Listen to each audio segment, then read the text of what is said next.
case everyone thought they understood, until the details changed everything.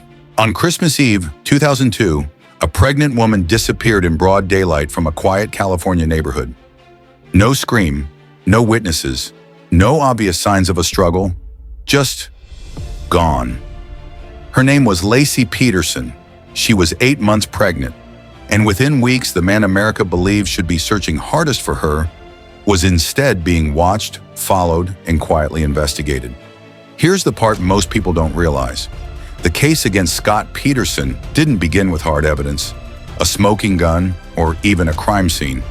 It began with behavior, phone calls, lies that seemed small at first, a fishing trip that sounded innocent until it didn't. And by the time Laci's body surfaced months later, public opinion had already reached a verdict, long before a jury ever did.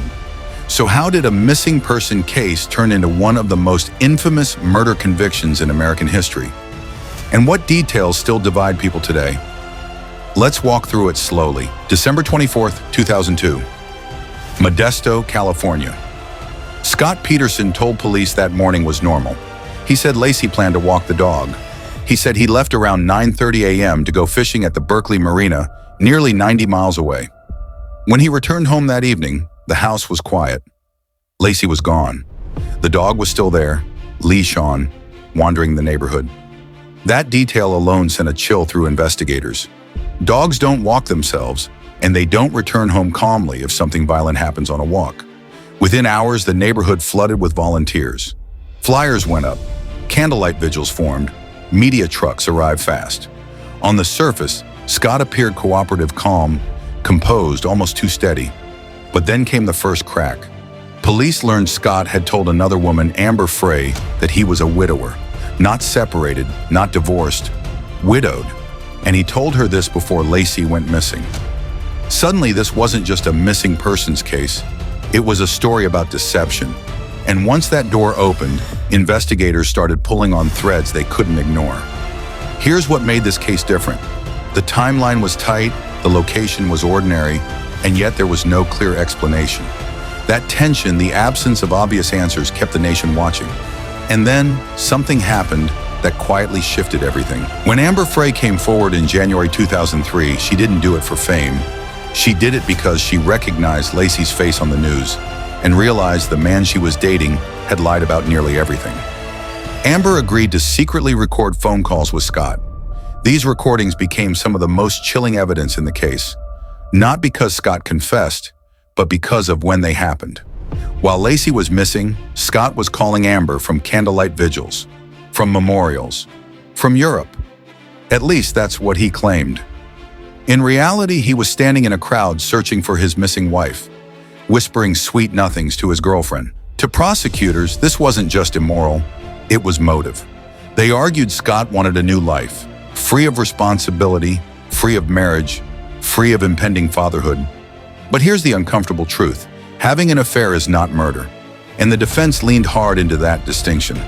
They argued Scott's lies were about shame, not guilt, that he panicked when the media spotlight hit, that America had already decided he was a villain before evidence existed. And at first, that argument almost worked, because despite suspicion, there was still no body, no cause of death, no forensic proof, until April 2003. That's when the Bay gave something back. On April 13th, 2003, nearly 4 months after Laci vanished, a dog walker found human remains along the shoreline of the San Francisco Bay. They belonged to Laci Peterson, and nearby, separate, fragile, devastating, were the remains of her unborn son, Connor. The location mattered deeply. It was less than a mile from where Scott said he went fishing, a spot investigators had searched before, but tides, currents, and time had hidden the truth. Prosecutors moved fast. They claimed Scott had killed Laci, weighted her body down with homemade anchors, and dumped her into the bay on Christmas Eve. They pointed to evidence of missing cement from his warehouse, internet searches for tidal movements, and inconsistencies in his story. The defense fired back just as aggressively. They said the anchors theory was speculative, that no physical evidence tied Scott to Laci's death, that burglars in the neighborhood could have abducted her while Scott was gone. Here's where the case became less about facts and more about interpretation. Jurors weren't just weighing evidence, They were weighing character, demeanor, behavior under pressure, and that's dangerous territory in any courtroom. By the time the trial began in 2004, Scott Peterson wasn't just a defendant. He was a symbol, to some of betrayal, to others of a man crushed by public hysteria. The verdict would hinge on which story felt more believable. On November 12, 2004, Scott Peterson was found guilty of first-degree murder for Laci and second-degree murder for Connor. The jury didn't need a confession. They didn't need DNA. Circumstantial evidence, they concluded, painted a complete picture. In 2005, Scott was sentenced to death. The courtroom was silent. Outside, reactions were anything but. Some felt justice was finally served. Others felt deeply uneasy. And that's where many people think the story ends. It doesn't. In 2020, 15 years later, the California Supreme Court overturned Scott's death sentence due to jury selection issues. Not the conviction, just the sentence. In 2021, he was resentenced to life in prison without the possibility of parole. This update reignited debate. Was this a correction of procedure or a sign the case was never as airtight as believed? To this day, Scott maintains his innocence. Laci's family maintains he's exactly where he belongs, and the public still divided. The Scott Peterson case refuses to fade because it sits at the intersection of fear, morality, and perception. It asks uncomfortable questions. How much should behavior matter when evidence is circumstantial? Can public opinion shape justice before a trial even begins? And how many lies does it take before trust completely collapses? Laci Peterson became a symbol of innocence lost.